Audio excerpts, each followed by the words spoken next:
Hello students, this is sir Mohammad Hamza है from accounting. तो आज मैं जून 21 का पेपर 22 है, आईजीसीएसई का भी आप पेपर खोलेंगे, यही सेम पेपर होगा।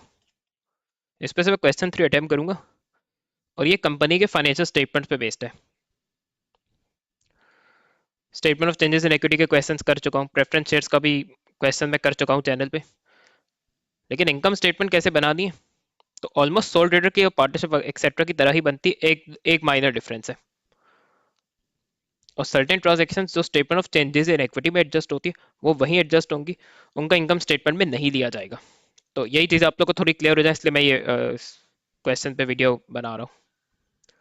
The trial balance of HP limited at 31 March 2021 was as follows. Revenue year March 21 में एंड हो रहा है, तो स्टार्ट हुआ होगा अप्रैल 20 से। मीन्स के ये ओपनिंग इन्वेंट्री है, purchases, rent and insurance, wages, operating expenses, fittings at cost, provision for depreciation, trade receivable, bank, positive balance है। Trade payable, debentures repayable 2031। इस क्वेश्चन में टू द मार्च 2021 में, तो ये नॉन करंट लायबिलिटी होगा। 4% इसका इंटरेस्ट रेट है। Ordinary share capital, retained earnings, dividend paid on ordinary shares. ये statement of changes in equity में एडजस्ट होगा, इनकम स्टेटमेंट में नहीं आएगा, क्योंकि dividend is not an expense of the business. Additional information, inventory was valued at 96090। Closing inventory है। Depreciation of fixed fittings at 20% per annum using the reducing balance method. Rent includes a payment of 1800 for the 3 months from 1 March 2021 to 31st May 2021।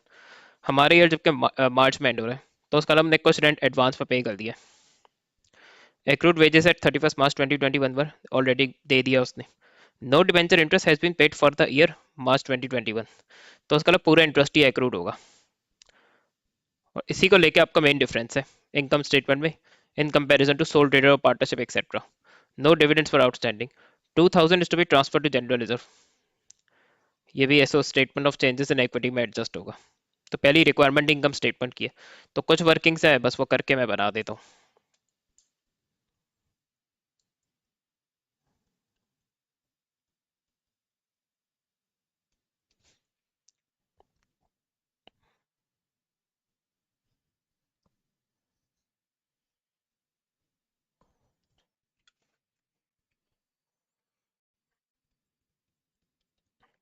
तो fixture fitting की अगर मैं cost में से provision for depreciation या accumulated depreciation minus कर दूं, तो 128,000 नेट बुक वैल्यू होगी, उस पे चार्ज होगा डेप्रिसिएशन।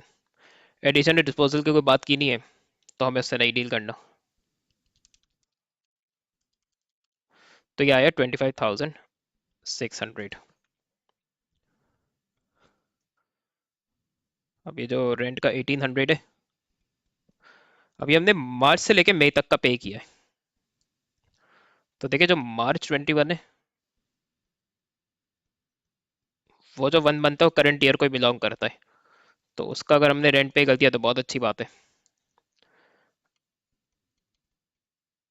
लेकिन अप्रैल और मई जो नेक्स्ट ईयर को बिलोंग करते हैं, 2 मंथ्स, इसका मतलब 2 मंथ्स का प्रीपेड है। तो पहले मैं रेंट का प्रीपेड निकाल लेता हूँ, ये कैलकुलेट करना पड़ेगा। तो 1800 3 मंथ्स की पेमेंट है, तो उसको या तो आप 2/3 से कर दें, या डिवाइड बाय 3 करके मल्टीप्लाई बाय 2 कर दें, तो उसका प्रीपेड अमाउंट आ जाएगा। तो 1200 होगा। इसके बाद हम एडजस्टेड रेंट निकाल पाएंगे।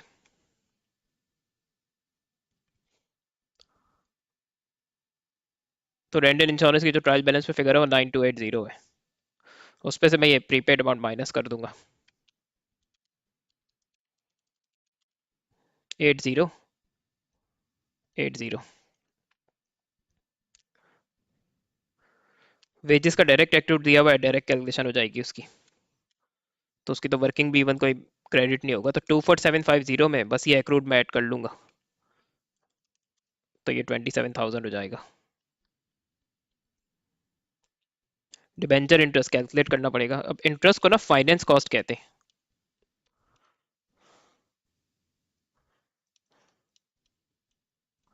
और उसने कुछ ऐसा नहीं कहा कि ड्यूरिंग द ईयर लोन लिया है, तो आपका एनुअल इंटरेस्ट ही होगा। तो 30,000 का 4%, आई थिंक सो 1200 होगा।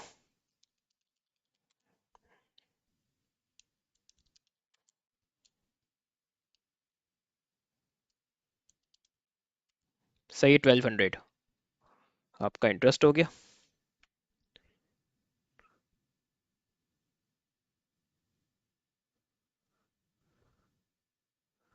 ट्रांसफर रिजनरेटिव आपका वाई एडजस्ट होगा। तो बस यही वर्किंग्स थी, अब आराम से इनकम स्टेटमेंट कर सकते हैं इसकी बैठ के।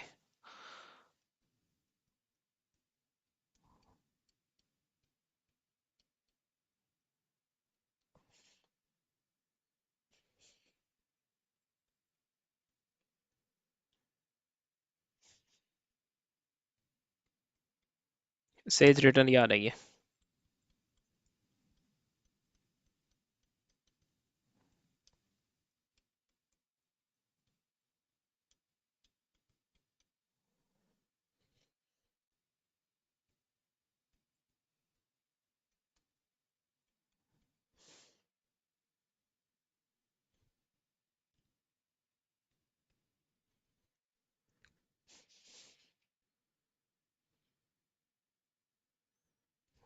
बस क्लोजिंग इन्वेंट्री हो जाएगी 6090।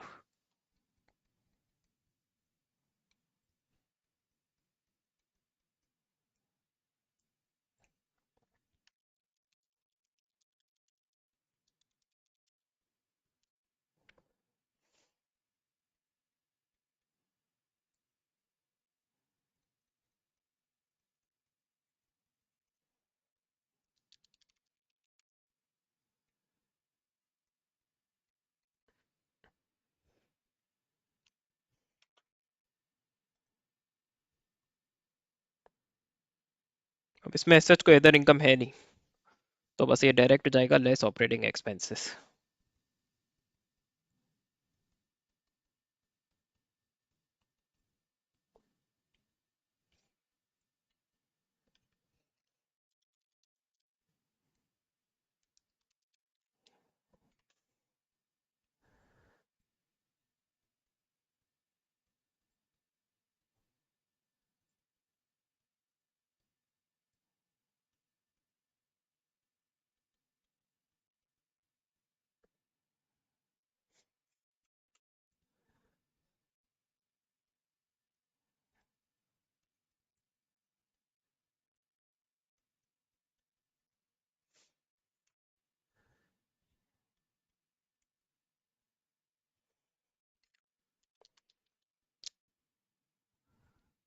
अच्छा, इंटरेस्ट या मैं ऑपरेटिंग एक्सपेंसेस में नहीं लूंगा, यही मेन कंपनी और बाकी के इनकम स्टेटमेंट में डिफरेंस है। तो पहले मैं बाकी ऑपरेटिंग एक्सपेंसेस ग्रॉस प्रॉफिट में से माइनस करके प्रॉफिट बिफोर इंटरेस्ट निकालूंगा, और उसके लिए एक स्पेसिफिक वर्ड भी यूज होता है।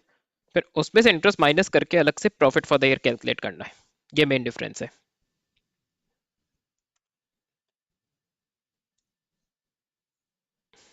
वेजेस है, तो ये वर्किंग के तो सारे हो गए, अपार्ट एक्सेप्ट इंटरेस्ट, बाकी ट्रायल बैलेंस कॉपी पेस्ट हो जाएंगे। वेजेस, ऑपरेटिंग एक्सपेंसेस,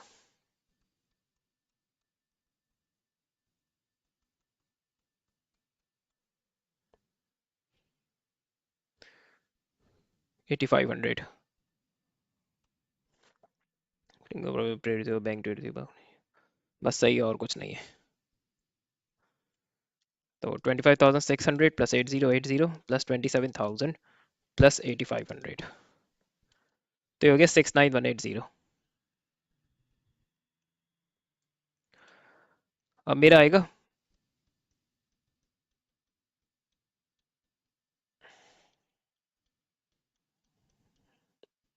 इसको प्रॉफिट फ्रॉम ऑपरेशंस भी कहा जाता है। तो या तो कह देगा प्रॉफिट बिफोर इंटरेस्ट, या वो कहेगा प्रॉफिट फ्रॉम ऑपरेशंस। तो इसका आपको पता होना चाहिए, तो ये इंटरेस्ट से पहले का प्रॉफिट होगा। तो ये आया 11190। अब इसमें से मैं इंटरेस्ट माइनस करूंगा 1200। तो अब मेरा फाइनल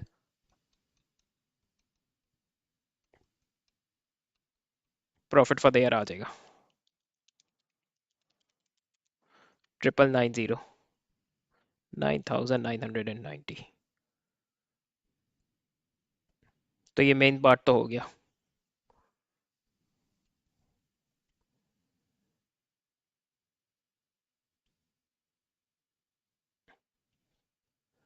अब जरा नेक्स्ट पार्ट देख लेते।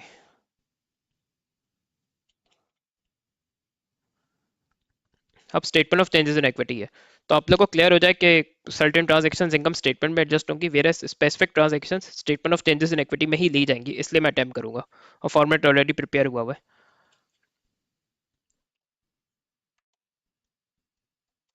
और वहाँ एकदम स्टेटमेंट से सिर्फ प्रॉफिट फॉर द ईयर काम का होगा, बाकी आपको कोई डेटा यूज नहीं करना वहाँ से। तो पहले तो ओपनिंग बैलेंसेस ले लेते, एडजस्टमेंट नहीं हुई भी तो ये ओपनिंग बैलेंसेस होंगे। तो ऑर्डनरी शेयर कैपिटल का है 70,000,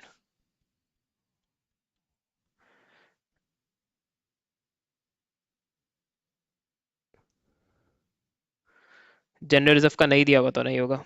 रिटेन अर्निंग का ओपनिंग है 21,500, तो 70,000 प्लस 21,500, तो ये आ गया 91,500। अब आपकी मर्जी कि आपको पहले क्या लेना है, प्रॉफिट फॉर द ईयर भी हम ले सकते हैं।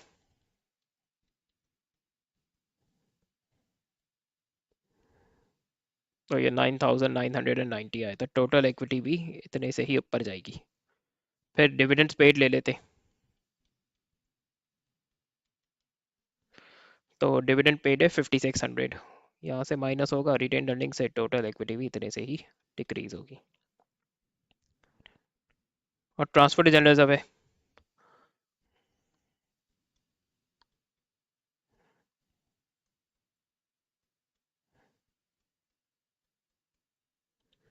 2,000, तो 2,000 यहाँ ऐड होगा, रिटेन अर्निंग से माइनस होगा, टोटल इक्विटी में कोई इफेक्ट नहीं होगा। क्लोजिंग बैलेंसेस आ जाएंगे, कोई शेयर इशू नहीं भाई, अनचेंज रहेगा। जनरल रिजर्व 2,000 है, रिटेन अर्निंग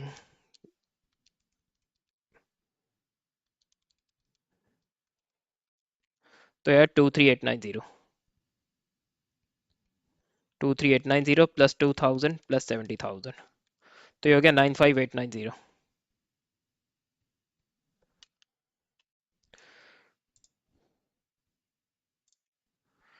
तो वर्टिकली भी ये आना चाहिए 91,500 प्लस 9,990 माइनस 5,600, वही बन रहा है, ये भी हो गई। रेशियोज में अटेम्प्ट नहीं करूंगा, क्या रेशियोज में मेरा मेन फोकस नहीं है। Two differences between ordinary shares and preferences, अब प्रेफरेंस शेयर्स भी मैंने ब्रीफ कॉन्सेप्ट वीडियो की थी तो कवर कर चुका हूँ मैं अपने चैनल में, इसका मैं क्वेश्चन भी कर चुका हूँ, तो इसीलिए बहुत ईजी है ये। और स्टेट है तो आपको ज़्यादा एक्सप्लेनेशन नहीं करनी, सिर्फ टू द पॉइंट आप लोग बात करें।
सही है, मैंने अपनी कौन सा वीडियो में एक्सप्लेन किया हुआ है, तो जिनको प्रेफरेंस शेयर्स का आइडिया नहीं वो उस वीडियो को जाके रेफर कर सकते हैं।